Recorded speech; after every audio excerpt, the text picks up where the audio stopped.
ہندو میں نے پڑھتے ہوئے صورت یاد کی تھی، سورہ اخلاص، قل هو اللہ احد اللہ الصمد لم یلد ولم یولد ولم یکن لہ کفوا احد. تو اس میں تو بتایا گیا کہ کہو کہ اللہ ایک ہے، اللہ بے نیاز ہے، نہ وہ کسی کا باپ ہے نہ کسی کا بیٹا، اور کوئی اس جیسا نہیں ہے. تو میں گھر گیا، اپنے والد سے کویشچن کیا. ہمارے گھر میں اوبیسلی ہندو تھے تو کافی بت پڑے ہوئے تھے، تو ادھر میں نے ان سے کویشچن کیا کہ ان میں اللہ کون ہے، who's Allah among them. Because دماغ تو یہی تھا نا کہ بس جو کچھ ہے یہ ہے سامنے. تو وہ اس کو ایک عام سوال سمجھے آپ کی گستاخی؟ میری گستاخی سمجھے، کیونکہ مجھے اس کے بعد تھپڑ پڑ گیا اپنے والد سے، وہ ٹھیک ٹھاک تھپڑ پڑا. پھر میں نے جا کے اپنے ٹیچر سے کہا کہ میں کہ سر یہ کیا پڑھا دیے، کہ میں تو گھر جا کے پوچھ رہا ہوں، مجھے مار پڑ رہی ہے آپ جو پڑھا رہے ہو. تو انہوں نے کہا کہ نہیں بیٹا، آپ نے یہ کویشچن غلط جگہ کر دیا، اللہ ان میں نہیں ہے. آپ ڈھونڈ رہے کیا ہو؟ میں کہ سر میں تو اللہ ڈھونڈ رہا ہوں، جو آپ نے پڑھا ہے اس کو ڈھونڈ رہا ہوں. کہتے یار یہ تو تم کچھ الگ ہی چیز ڈھونڈ رہے ہو. کہتے چھوڑو، تم ایک کام کرو، بریک کے وقت نا جب تمہاری ریسیس ہوتی ہے تو ایک 10 منٹ میرے پاس آیا کرو. پھر احمد وہ روشنی کہاں ملی؟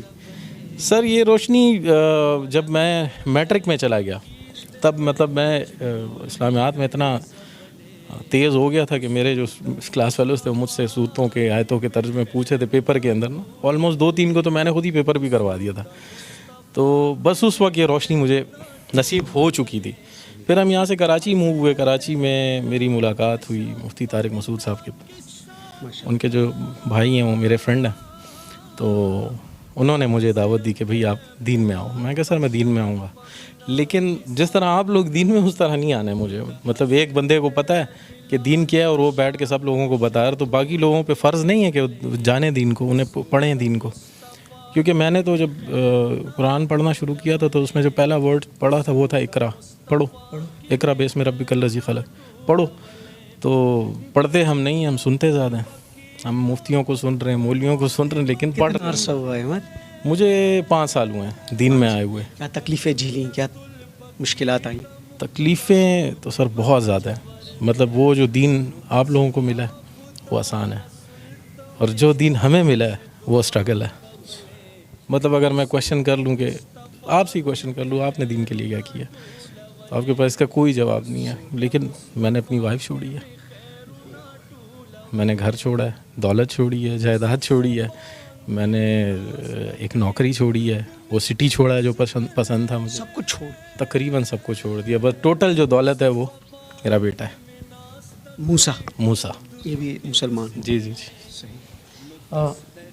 خزت لاړه نو نوال ټکول سرو شو چې تاڼو پورې غریب لاړه نو نس سټوري د چوس پکې ورځې نه زم د پروګرام نه پد ته سنور سم مشکلات نشي په اسلامي جمهوریت پاکستان کې چې سړی مسلمان شي نو هغه ته څومره تکالیف دا وتا سو حیران شي چې په کار د چې دا خو د اسلامي ملک یو هندو چې مسلمان شي په کار د چې د ډېر غټ استقبال ورسو شي د ډېر تکالیفونه راتیر د خوځو هغه تکالیفو کې نظم خو مختصر د دوی چې هغه بیگم چادر وړو مور هغه ته هم لاړه هر څه ته تلاړ دی. اوس د روزه مبارک نه راغې، اوس دا روزه مبارک دا ترتیبی څنګه جوړ شو دا ورته دی اوس پخپله وي. احمد ذرا بتانا یار کیا ہوا؟ سر تقریباً یہ ہماری کچھ عرصہ پہلے ہمارے گھر پہ کچھ ایک فیملی آئی تھی، مسلم فیملی تھی، جاننے والے، تو وہ یہاں سے لڑکے گئے تھے. مطلب میرا سر بھی پھٹا رہا اس کے اندر، اور پھر الٹا ہمیں مار کے اور جا کے ہم پہ ہی رپورٹ کر دی. تو دل دکھ گیا؟ دل بہت دکھ گیا تھا سر، بہت دکھا تھا. بس اس رات میں اللہ معاف کرے اللہ سے گلا کر کے سویا تھا کہ یا اللہ مطلب تو نے تیرے رستے پہ آئے ہیں اور تو نے اس طرح ہمیں ذلیل و خوار چھوڑا ہوا ہے. تو تقریباً فجر کے وقت ہم نماز کے لیے اٹھتے ہیں، تو میں نماز کے لیے اٹھوں تو دیکھیں سامنے ایک تیز روشنی ہے میرے بالکل سامنے. اس تیز روشنی میں جو ہیں وہ سرکار دو عالم کھڑے ہوئے ہیں، تشریف وہاں پہ کھڑے ہیں، اور مجھے انہوں نے آواز دی یا احمد. پھر کہو یا احمد، یہ پھر کہو یا احمد، یہ کہا انہوں نے. تو میں نے انہیں سلام کیا. تقریباً 16 منٹ ہماری بات چیت رہی، اور تقریباً جو بھی حضرت بلال پشان پشگور